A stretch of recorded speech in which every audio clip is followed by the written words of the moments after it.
Hello friends, स्वागत है आपका मेरे YouTube चैनल में। आज की कहानी का नाम है चतुर धोबी। तो चलिए शुरू करते हैं आज की कहानी। पहाड़पुर नाम का एक छोटा सा गांव था जिसे छोटी छोटी पहाड़ियों ने चारों ओर से घेर रखा था।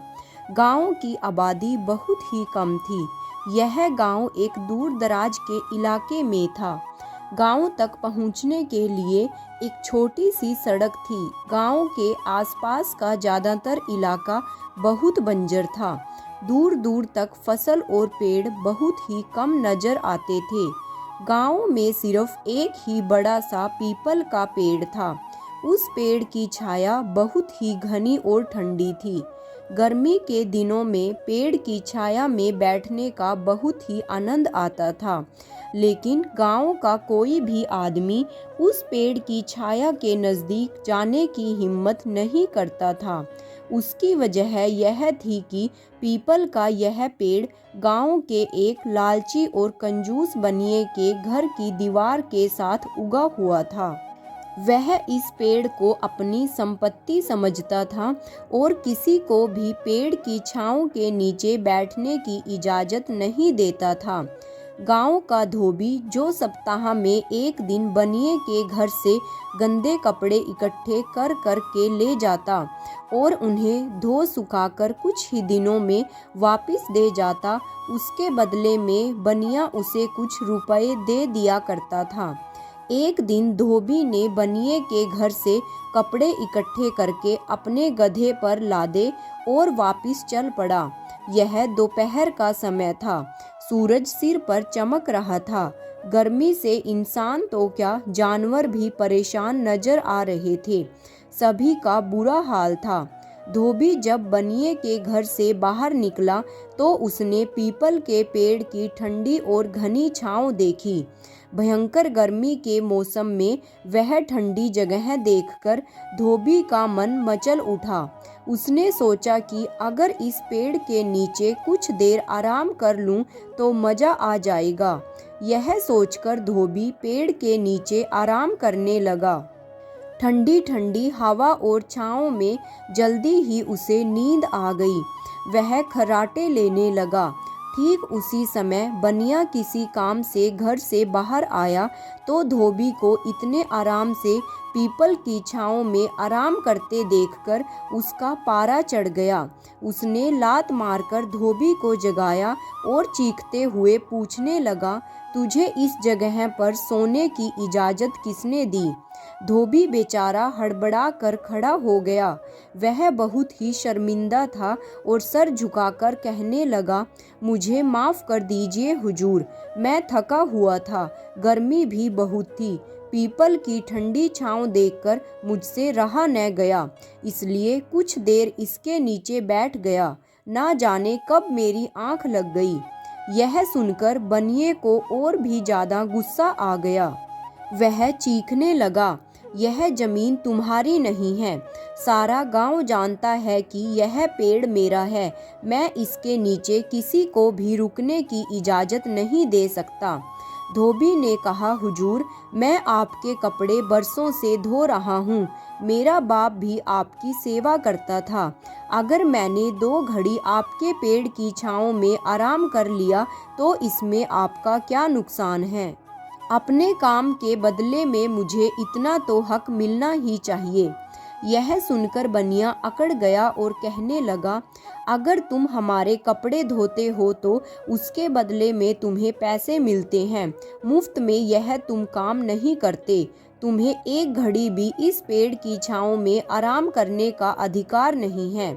इस दुनिया में कुछ भी मुफ्त में नहीं मिलता। बनिए की यह बात सुनकर धोबी हैरानी से पूछने लगा, क्या आप इस पेड़ की छाँव की भी कीमत मुझसे वसूल करेंगे? बनिया बोला, बिल्कुल ठीक समझे हो। असल में बनिए को पैसे कमाने का एक अनोखा तरीका सूझ गया था। धोबी ने पूछा, अच्छा तो क्या कीमत है पेड़ की छाँव की? बनिया बोला, अगर तुम पेड़ की छाँव खरीदना चाहते हो तो तुम्हें 1000 सोने के सिक्के मुझे देने होंगे। एक भी पाई कम नहीं लूँगा। इतनी ज़्यादा कीमत सुनकर धोबी हैरानी के मारे उछल पड़ा। कुछ पलों के लिए उसने सोचा और फिर कहने लगा, यह तो बहुत ही ज़्यादा है। मैं तो इस पेड़ की छाँव के बदले में तुम्हें ज़्यादा से ज़्यादा 200 सोने के सिक्के ही दे सकता हूँ। थोड़ी देर के लिए दोनों में बहस होने लगी। बनिया उस बेवकूफ़ धोबी से ज़्यादा रकम ठगने के चक्कर में था और धोबी उस पेड़ की ठंडी छाँव के बदले में बनिए को ज़्यादा रकम देने को तैयार नहीं था। थोड़ी देर बहस होने के बाद धोबी उस पीपल की छाँव के बदले में 500 सोने के सिक्के देने को तैयार हो गया।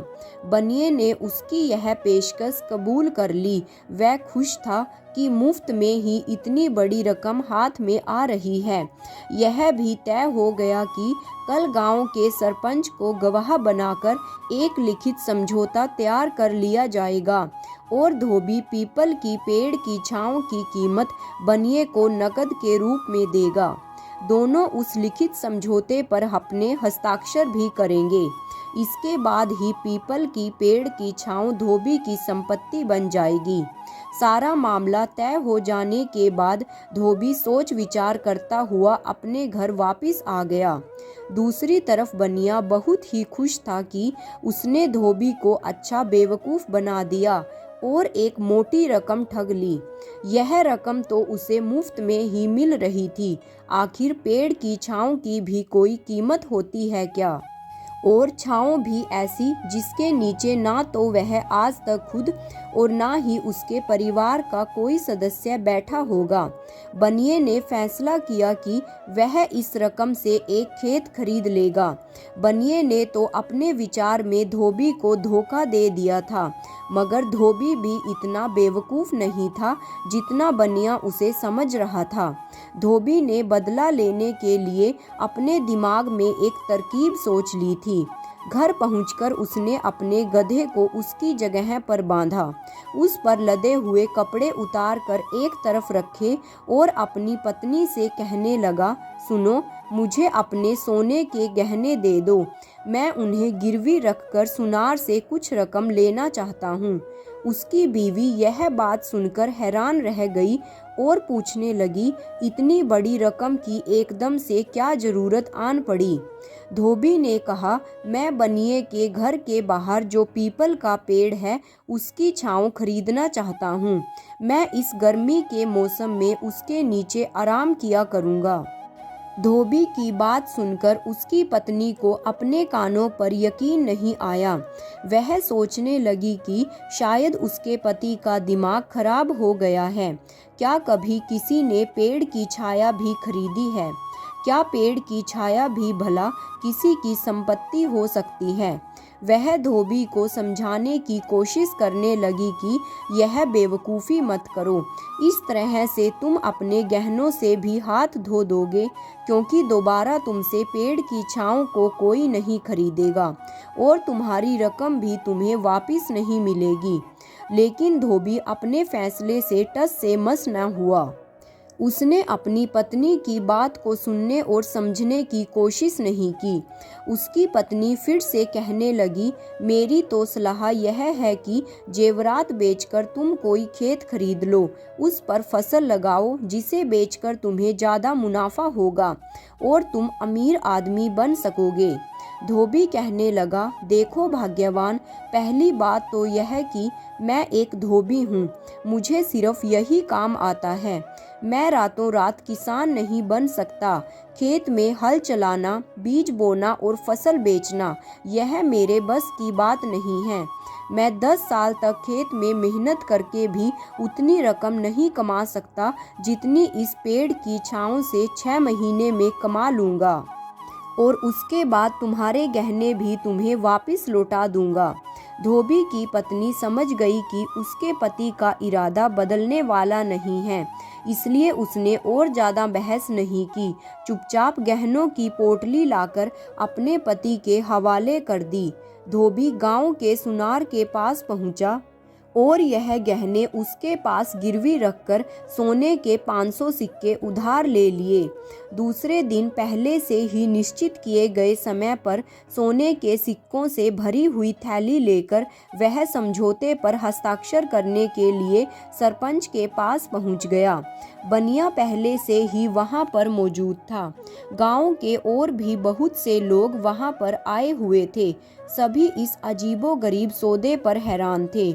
गांव में हर तरफ यह बात फैल चुकी थी कि धोबी ने पीपल के पेड़ की छांव बनिए से खरीद ली है। बनिए ने लिखित समझौते में पहले से ही यह लिखवा दिया था कि वह अपने पीपल के पेड़ की छांव सोने के 500 सिक्कों के बदले धोबी को बेच रहा है।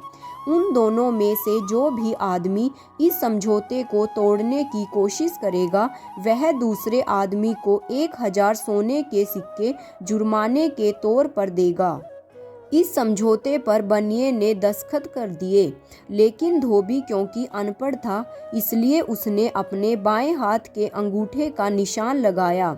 सरपंच ने गवाह के तौर पर दस्तखत कर दिए। वहां पर मौजूद सभी लोग इस समझौते के गवाह बन गए। धोबी ने फिर पेड़ की छांव की कीमत यानी 500 सोने के सिक्के बनिए के हवाले कर दिए। वहां पर मौजूद हर आदमी यही सोच रहा था कि बनिया बहुत ही चालाक है। उसने बेचारे भोले भाले धोबी को लूट लिया है, क्योंकि आज तक ना तो किसी ने ऐसा सुना था और ना ही देखा था कि पेड़ की छांव भी बेची जा सकती है। उस दिन के बाद से धोबी की यही दिनचर्या बन गई कि वह दोपहर से लेकर शाम तक उस पेड़ की छांव के तले चारपाई बिछाकर सोया रहता। वह अपने गधे की रस्सी भी चारपाई के साथ ही बांध लेता। गधा वक्त बेवक्त गला फाड़कर चिल्लाना शुरू कर देता। कई बार तो ऐसा हुआ कि इधर बनिया आराम करने के लिए लेटा या अपने घर में बीवी बच्चों से कोई ज़रूरी बात करना शुरू करता कि उधर गधे ने अपना बेसुरा गाना शुरू कर दिया। गधे का यह शोर शराबा बनिए के लिए सिर का दर्द बन चुका था। आसमान में सूरज जैसे जैसे पूरब से पश्चिम की ओर बढ़ता, जिससे पेड़ की छांव भी अपनी जगह बदलती, तो धोबी भी अपनी चारपाई उसके साथ साथ घसीटता रहता, जिसकी वजह से वह बनिए के घर की दीवार के बिल्कुल साथ जाकर बैठ जाता। बनिया अपने घर में कोई भी बात ऊंची आवाज में करने से डरता था कि कहीं दीवार के साथ बैठा हुआ धोबी सुन ना ले। इसके अलावा धोबी गांव के दूसरे लोगों और बच्चों को भी अपने पास बुला लेता। यह सब लोग वहां बैठकर बातें करते, हंसी मजाक करते। बच्चे भी शोर शराबा करने में किसी से पीछे नहीं थे। यह सारे हालात बनिए और उसके परिवार के लिए एक बड़ी परेशानी बन चुके थे।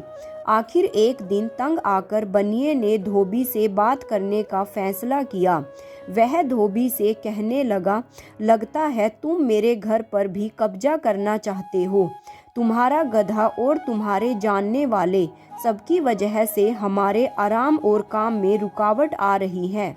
धोबी मुस्कुराया और कहने लगा, हुजूर, ऐसी कोई बात नहीं है। मैं तो सिर्फ छांव के नीचे ही बैठता हूँ। जैसे जैसे सूरज पश्चिम की ओर जाता है, पेड़ की छांव आपके घर की तरफ होने लगती है और आपके घर की दीवार पर जा लगती है। मैं इससे आगे कभी नहीं बढ़ूंगा। बनिया उस वक्त तो चुप हो गया, मगर अंदर ही अंदर उसका दिल बहुत ही बेचैन था। वह समझ नहीं पा रहा था कि इस मुसीबत से कैसे अपनी जान छुड़ाए। फिर एक दिन उसकी जान छूट ही गई। अचानक ही एक दिन धोबी गायब हो गया। वह कई दिन तक गांव में किसी को नजर नहीं आया। उसकी पत्नी को भी यह नहीं मालूम था कि वह कहाँ गया। जब काफ़ी दिन तक धोबी नजर नहीं आया तो बनिए को बड़ी ही हैरानी हुई। लोगों के सामने तो वह अपनी खुशी को छुपा लेता, लेकिन अंदर ही अंदर वह सोचता कि चलो इस मुसीबत से पीछा छूटा। मगर जैसे बुरा वक्त आते पता नहीं चलता। एक दिन जब बनिया अपनी दुकान से वापस लौटकर दोपहर के समय खाना खाने के लिए अपने घर पर आया, तो यह देखकर उसका दिल धक से रह गया कि धोबी फिर से पहले की तरह पेड़ के नीचे चारपाई बिछाकर बैठा था। उसके आसपास काफ़ी लोग मौजूद थे। जब बनिया और ज़्यादा नज़दीक पहुंचा तो उसने देखा कि धोबी के पास दर्जन भर बकरियां, भेड़ें, 2 कुत्ते और 2 भैंसें भी थी। उसका गधा तो पहले से ही वहां पर मौजूद था। सभी जानवरों की आवाज़ मिलकर अजीब ही शोर शराबा कर रही थी। बनिया गुस्से में चिल्लाकर पूछने लगा, तुमने यह क्या तमाशा लगा रखा है? धोबी यह सुनकर कहने लगा, तमाशा नहीं हुजूर, यह सब मेरे पशु हैं, क्योंकि इनको रखने के लिए मेरे घर में जगह नहीं है, इसलिए अब यह इसी पीपल की छांव में रहेंगे। यह बात सुनकर बनिया गुस्से से पागल हो गया। वह तो पहले ही अकेले धोबी से तंग था और अब वह अपने साथ अपने पशुओं को भी ले आया था। वह चीख चीख कर कहने लगा, तुम इन्हें मेरी जमीन पर कैसे रख सकते हो? मैंने सिर्फ पेड़ की छांव बेची है, जमीन नहीं। धोबी यह सुनकर हंसने लगा और कहने लगा, आप सच कहते हैं, मैं तो सिर्फ पेड़ की छांव का ही इस्तेमाल कर रहा हूँ। अगर आपको कोई ऐतराज है तो आप अपनी ज़मीन किसी दूसरी जगह पर ले जाइए। धोबी की यह बात सुनकर सारे लोग हंसने लगे। वह अपने आप को बहुत ही चालाक समझता था, मगर धोबी तो उसके काबू ही नहीं आ रहा था। वह झुंझला कर बोला, मेरी ज़मीन तो यहीं पर रहेगी, तुम अपनी छांव को कहीं और ले जाओ। यह बात सुनकर धोबी एक बार फिर से जोर से हंसने लगा और बोला, फिर मैं पीपल का पेड़ भी अपने साथ ही ले जाऊंगा, क्योंकि यह छांव तो इसी पेड़ की है। धोबी की यह बात सुनकर तो बनिया और भी ज़्यादा परेशान हो गया। वह अपने बाप दादाओं के लगाए हुए पेड़ को काटने की इजाज़त कैसे दे सकता था?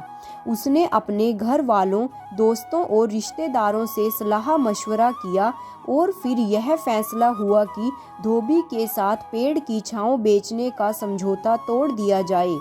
अब बनिए के पास धोबी को जुर्माने की रकम अदा करने के अलावा और कोई चारा नहीं था। दूसरे दिन परेशान बनिए ने धोबी के साथ अपना समझौता खत्म कर दिया और जुर्माने के तौर पर 1000 सोने के सिक्के धोबी को थमा दिए। अपनी रकम दुगनी होकर वापस धोबी को मिली तो वह बहुत ही खुश था। इस रकम से उसने अपनी पत्नी के गिरवी रखे हुए गहने छुड़वाए और अपनी पत्नी को वापस लौटा दिए। उसकी पत्नी भी बहुत ही खुश थी। अब धोबी ने बनिए को सलाह देते हुए कहा, यह रोशनी, बारिश, धूप, छाँव सब ईश्वर की देन है और यह अनमोल है। इन पर कब्जा नहीं जमाना चाहिए, बल्कि सबके साथ मिलकर इनका फ़ायदा उठाना चाहिए। बनिए को भी अब यह बात समझ में आ चुकी थी, इसलिए उस दिन के बाद से उसने किसी भी गांव वाले को पीपल की छांव में बैठने से मना नहीं किया। तो दोस्तों, मुझे पूरी उम्मीद है कि आपको यह कहानी बहुत ही ज़्यादा पसंद आई होगी।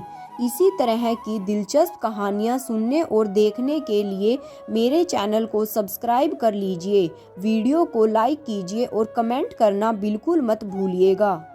तो मिलते हैं एक नई कहानी के साथ। Thanks for watching.